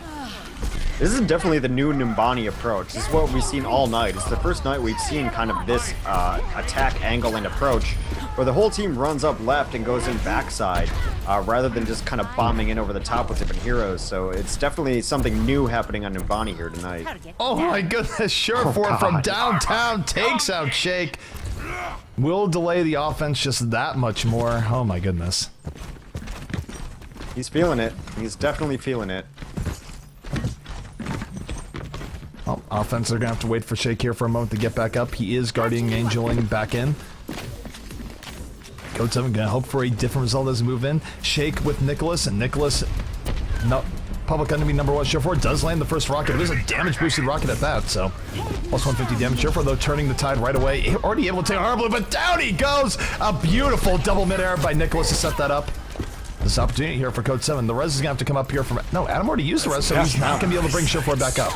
He used it right before Surefour died, which was absolutely brutal for them. Although this is taking a lot longer on the initiation, and Shake goes down now too, so that's actually really helpful for the defense. It is. Techvisor comes up for Torque, but now he's getting juggled here by the Winston, just getting knocked all around. Kai going to get his blood price there, as Grego silently but surely being... sort of the hero, the aardvark everyone deserves is Torbjorn, the rock of C9 at the moment. Yeah, that turret in a really cruel spot too. Like, it's just so hard to deal with. It keeps the sight lines all the same. It still covers everything the same, but it's just that it's on this ledge, on this angle. You're seeing a lot of teams and players build the turrets on stairs lately because at that angle it doesn't lose anything, and it's so hard to deal with. Alright, offensive Code7 moving in. Surefour, though, immediately getting the barrage, getting the quad kill to start that out and Shake. Shake's going to bring up everyone right back away. Here comes the sound bearer. Let's drop the beat. Code7 not done here yet. First shot comes down. I don't know if they got the most from that they want, but still, they do get 2 kills immediately following. Harblue right now out for blood. Looking here for Winston. Gonna get taken out by Debit instead. Roadhog on Roadhog violence. And C9 doing the best to deal with this res sound bearer combo. Shake gonna go down once again. And C9's gonna hold, and now, Hex, they only have to hold for a minute longer, and they are going to set this. We're gonna go back to where we begun. We'll go to Hollywood. My ultimate is charging.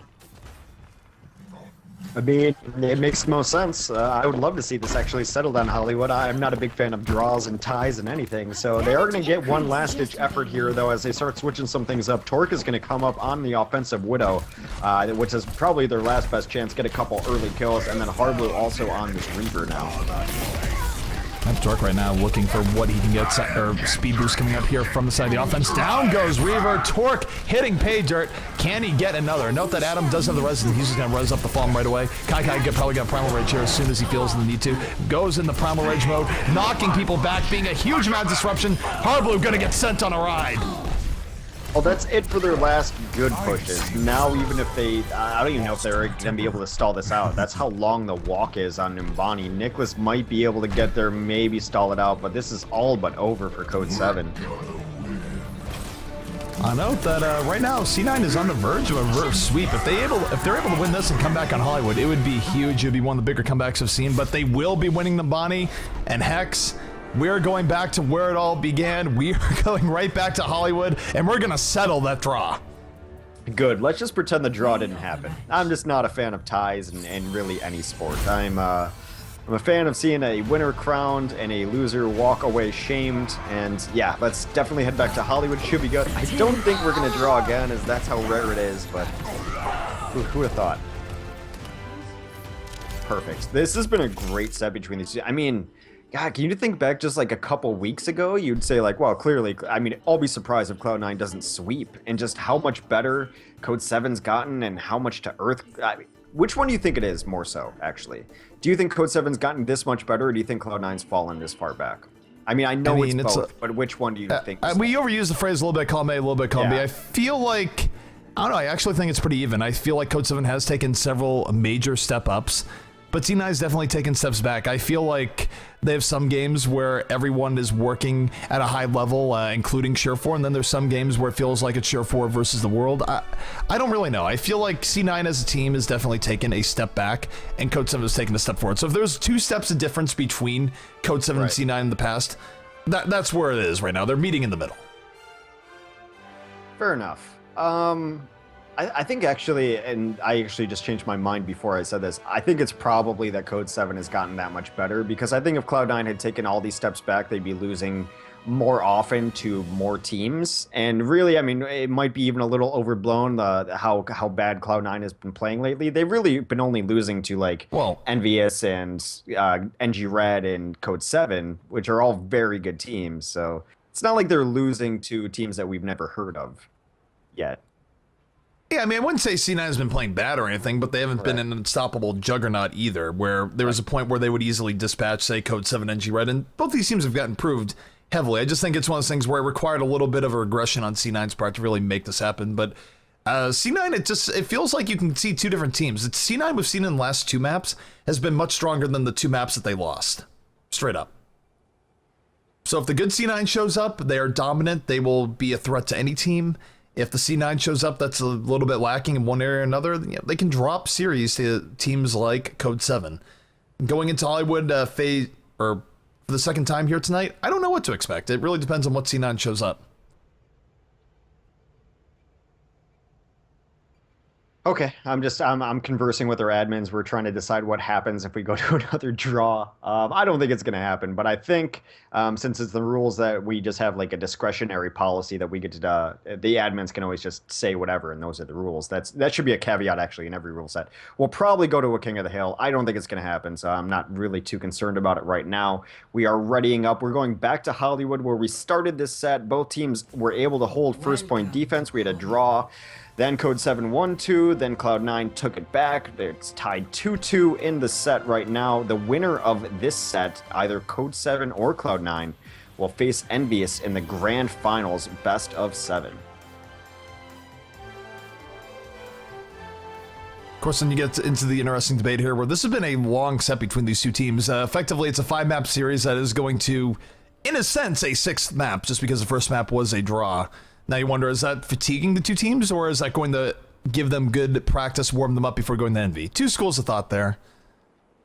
Personally, I think it doesn't really matter too much in the end, but either way, taking a look here at the defense coming out from the side of Code7. Not Gale Force. It used to be known as Gale Force, but now they're simply Code7. They are free agents, in a sense. Joe Meister on the Reaper, Shake on Mercy, Harblue on Roadhog, Torque on the 76, JKW on the Reinhardt, and Nicholas going to be on the Pharah. Offensively for Cloud9, Surefour will be on that Pharah. I gotta recall you, Hex. Domo arigato, Mr. Roboto. We're getting Hex back in here. Not like this. I'm gonna write a strongly worded letter to Comcast. I'm sure it'll matter. Oh, they might give you a free month of internet. You never know. Can't put a price on that, except for the price of $40 a month or whatever it might be. I would gladly pay more for internet if it was more reliable. Anyway, Cloud9's offense is going to be Kai on Zarya, Shore4 will play Pharah, Debit will be on the Reinhardt, Reaver's playing an offensive Reaper, Grego will play the Roadhog, and Adam, of course, on Moose. Alright, so offense now on the way. C9 looking to break Code7 away they weren't able to do on the first time around. Joffer right now just landing rocket after rocket in the Reinhardt shield, looking to break it down. Get some poke into the backside as well, so... Not too bad starting off here for C9. They're being more and more aggressive as time goes on. They're not really wasting that much in the way of time. Grego being real aggressive with the hooks to start this out, and both teams right now just looking for that all-important first pick. Yeah, Code7 giving up a lot of positioning, letting them just kind of walk in there. Torque takes down David, but Harblue does die too, 5v5. Rez coming out here already from the side C9. They're going to pull in JKW. Shake countering with the Rez of his own. Everyone back at full strength. Shake will go down in the back, though, and here comes Torque trying to lay in the damage on 76 in the back line. Takes out Adam with some beautiful tracking. And in the end, Code7 will be holding this. They come out on top after both Mercies use the Rez.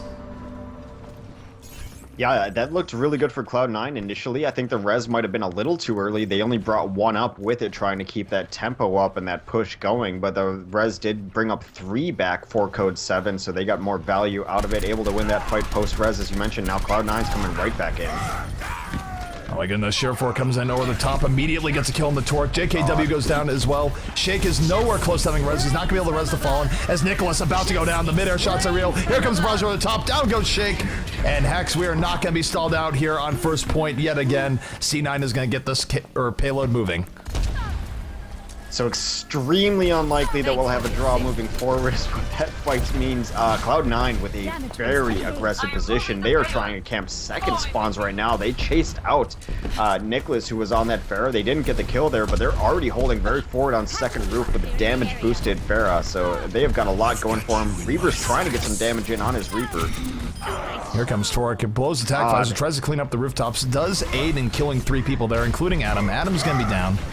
My problem is here is that it doesn't really matter that much here for the side Code7. C9 still has to push the card up anyway, so they're going to be able to reinforce the card here in just a moment. I mean, they will be able to get onto this other rooftop and be a little bit more aggressive if they want to, but don't want to underestimate C9 here. They do have a lot of ults in reserve, including a Graviton Surge, which can really set up things. Yeah, Harblue gives up the high ground, jumps down onto the limo, doing really nothing except slowing it down for a moment. Weird play there. Spec down. One thing, no, JKW is moving down. He's looking for a no shot if he can get it. Waiting for Dev to drop his shield just one more time. Swing the hammer. Earthshatter comes down. Just use it to take out Reaver. Gets 1 kill off. It's still pretty well worth. Probably gonna get to backline, taking out Share4, so nothing too crazy here from the defense. They just drop down, take the engagement right to C9, and they're gonna get the picks that they need as Torque, of course, on the backline Widow, throwing in a little bit more poke. Yeah, Torque doing really well right now on this Widow. Gets a couple kills quickly. The Graviton came off from Cloud9 in one of the last fights and looked really bad. I think that's because Kai wanted to switch there. They got nothing off of him, but he's going to be on Winston now. I think they really want to prioritize taking roofs over. Would not be surprised to see Kai jump top and get supported by Shore4 and Adam following it up. Enemy seen. Alright, so the offense right now moving in a hurry. God, Adam. Nicholas takes out Adam immediately in this fight. There's not going to be a res for C9, and this is going to be mission not impossible, but mission incredibly hard to actually do anything here. Should be C9, they're fighting out here, but res does come in from Shake. It's going to bring up the Fallen here for the side of Code7, and they have a huge numbers advantage now as they fight over the payload. They're going to push C9 right back. Just be careful not to overdive, though. C9 is starting to turn things back in their favor. They have a res of their own. Soundbear comes out from the defense, and I don't necessarily like this. They need backup. C9 is now starting to push this back in their favor. Nicholas in trouble. Share4 over the top, going to take him out. Here comes a barrage for good measure. Down goes Shake, and Code7, they just dove way too deep there. Yeah, overstayed their welcome for sure. Now Cloud9 does have great positioning again. Short 4 is on this forward group. I think there is time for Code7 to come back out and fight this at the second point. They're going to wait for everyone to come up though. They have to wait for the Reinhardt to be able to even engage because these small doors are really brutal to try to come through without a shield. Hardblue's going to go in first though, jump up to the top. Schiffer was looking for the knockoff off the edge, was not able to get it, but now has another target, gets one rocket on the Pharaoh, looking for more. Rocket after rocket being shot between both of them. Schiffer, though, needs back out, has Winston right in his face. Meanwhile, this is going. Reaver is able to get it back. 2 people are down here. Now 3 for the Code7 side. Shake is one of the casualties. 4 kills here for C9. A clean fight on top of the payload, Hex, and they are going to take checkpoint number 2 with ease. Yeah, I just feel really bad for Joe Meister there. He got jumped by a Winston, and the Winston was on him for about a minute and a half, because that's how long it takes for a Winston to kill a Lucio, and no one ever came to help him. He was just slowly electrocuted. Oh my goodness, Shake and Torque feeding onto deaths. They weren't able to get from the second stage respawn to the back, and that's going to give C9 even more space right now. They have really been chaining deaths in their favor. Yeah, beyond that, they're absolutely loaded for this next fight as well. The only ults not up are Sound Barrier and Primal Rage. Now, Sound Barrier you'd like to have, but Primal Rage not that big of a deal, as they're just going to be trying to charge up through here. It's a little bit odd that Code7's trying to take this fight in the hallway. Apparently, they've had enough of being pushed back, but it's not ideal. A lot of defenses don't even try to hold this anymore. Surefour in the backline, able to drop the barrage, taking out Hardblue right away. Gets the double kill on the Torque. And see, everything's been going in favor of C9. The res does come out here from Shake, but he's going to pay for it with his life. Martyr mode engaged. Surefour with a Winston right on his backside. Will be able to back out, but not before Nicholas comes through with the mid-air rocket of his own. Still, though, Adam with the res. Here comes Nicholas. Sound Barrier aiding him. Will Justice rain from above? He'll rain from the floor. Takes out Reaver immediately. Can get knocked right on his butt, though, from Debit. The pressure from C9 has been intense here. It's been good delay coming out from the side of Code7, but they've never really been able to full wipe C9 for quite a while here, and C9 just keeping the payload moving.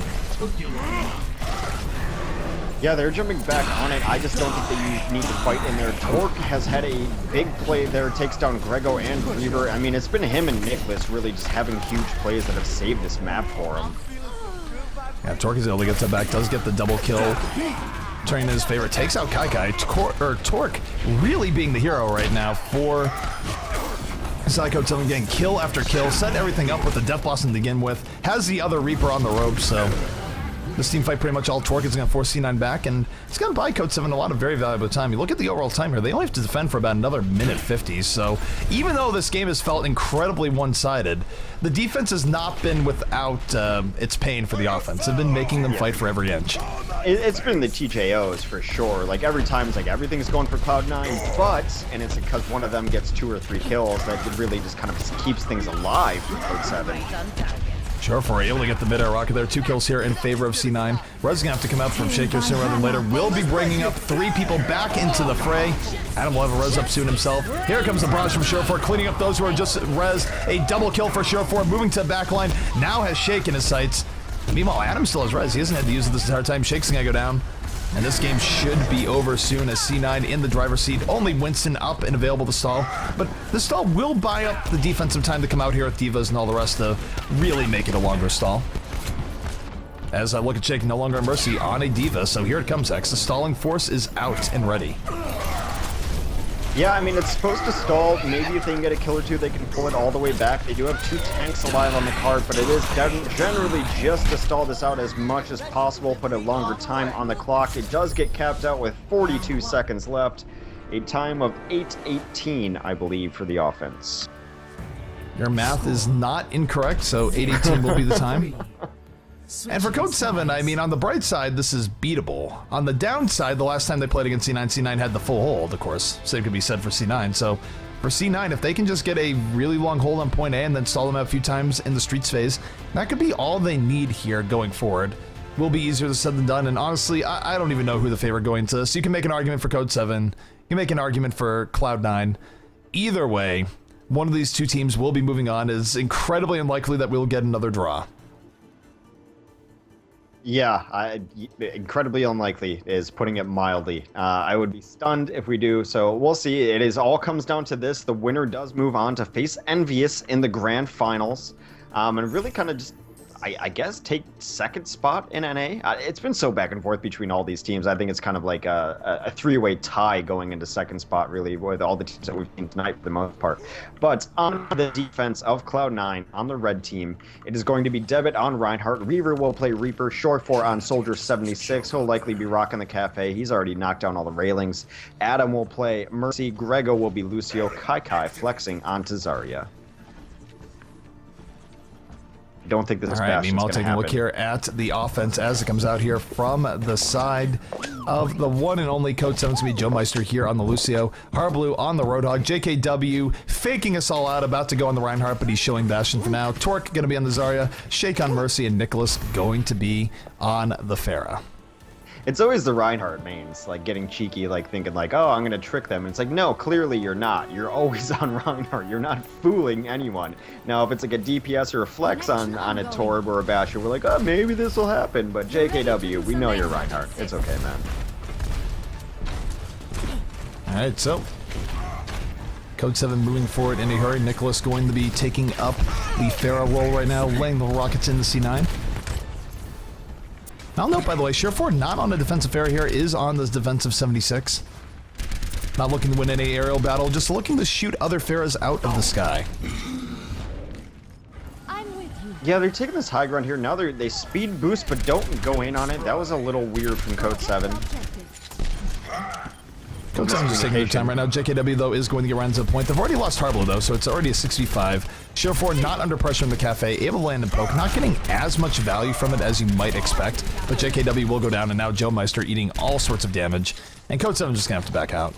Yeah, with JKW down, you definitely can't go in. Not against the Soldier 76 of Short4's caliber, who feels like he's got the aimbot on all the time for his ultimate, but he's actually just that good at tracking. So he's already at 80%. That ultimate's going to be coming up shortly. Debit is on his Reinhardt, is going to have Earth Shatter too, so things really looking good for Cloud9's defense. Attack flies are going to be up here for Share4 in just a moment. That is going to be a huge pain to deal with, because you look at Share4, you can just sweep to the left at any point here, drop the tac visor, and have full access to the entirety of this Code7 offense. Something to look for as Reaper gets into the backline. Reaver taking out Harblue, going down in short order. And they're going to force out the res immediately here from Shake. I don't know about that, resing up one person.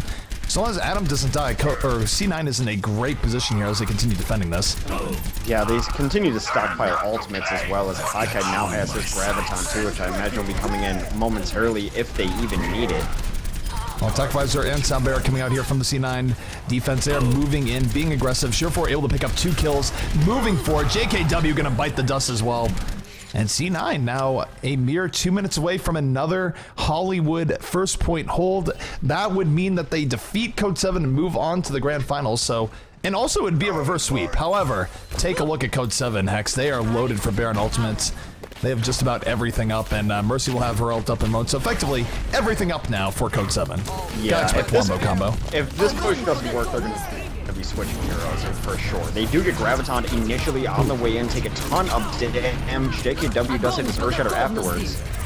All right, Graviton Surge does come out for them in the end. Nicholas still holding on to his barrage. 4 people going down. Adam is still alive, though, and Adam's going to bring everyone right back up. Nicholas over the top, Justice raining from above, looking for the multi-kill. Takes out 2 right after the res. And Reaver, the only one able to strike back here for C9. It's still a really nice setup coming out here from Code7, as Torque and Nicholas and Harblue will clean up the last remaining people. And C9, they're going to have to fight for streets. But still, they bought themselves a whole lot of time there, Hex. About 5 minutes and 20 seconds remaining now. For the side Code7, this is defendable if C9 plays it right.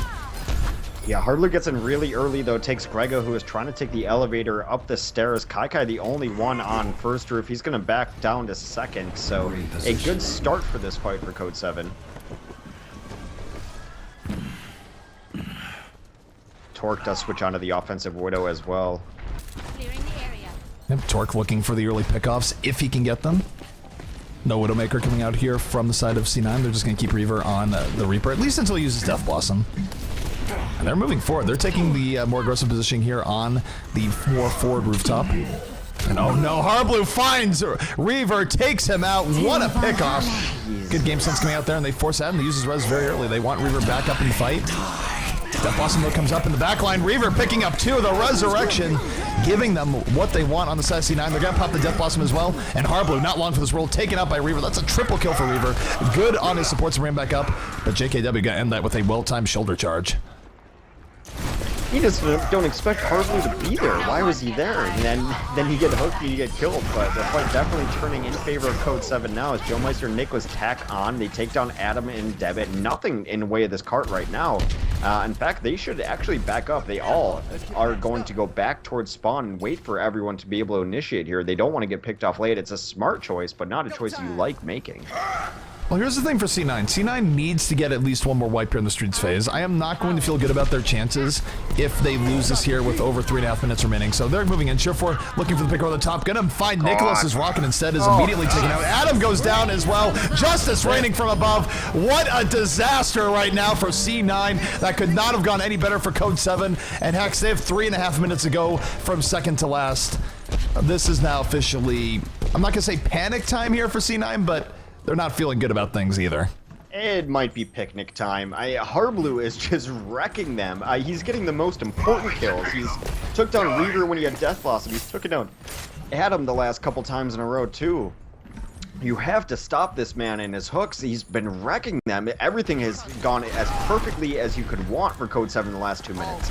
I don't think they should be fighting out here either. No, C9 is still a little bit discombobulated. There's no way about it. JKW knocking down 4 members of C9. Nicholas with the fall through over the top. Lands some rockets. Kai and Reaver both going to go down. Harblue with the fall through. Adam is down. There's not going to be a res. Adam again. No, he got the res off right as he died. All right. So the res does come out here from the defense, but they are still staggered. They're not going to have another. Surefour, though, does get in on the back line. Drops the Justice, takes out 2. This still is not good for C9. They have yet to fully reestablish. Reaver does have Death Blossom. He's going to find Harblue's melee hook instead. Only 3 members of C9 are left standing right now. And Code7's going for the throat. Yeah, I mean, the Sounder came off because it had to. A barrage comes in late, though, takes down Adam and Grego. No supports alive for Cloud9.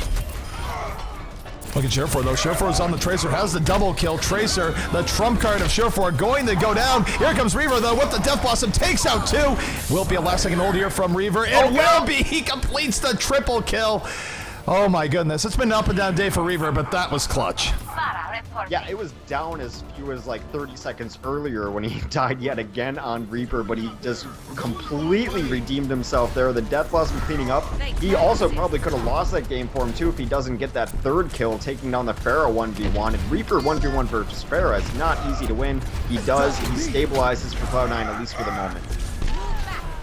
Sunbear coming out here from the offense. Code7. They're looking to put this away. Tort getting 2 kills in the very beginning. Adam is down. I repeat, Adam is down. JKW Nicholas able to get in on that. That's going to be 5 kills. And ladies and gentlemen, Code7 has done it. They will move on to the grand finals to face Envious once more. Second verse, same as the first. This is how it went down the first time between C9 and Code7. It went 5, but Code7 was able to win it 3-2, and it happens here again. We do not respect coin flips.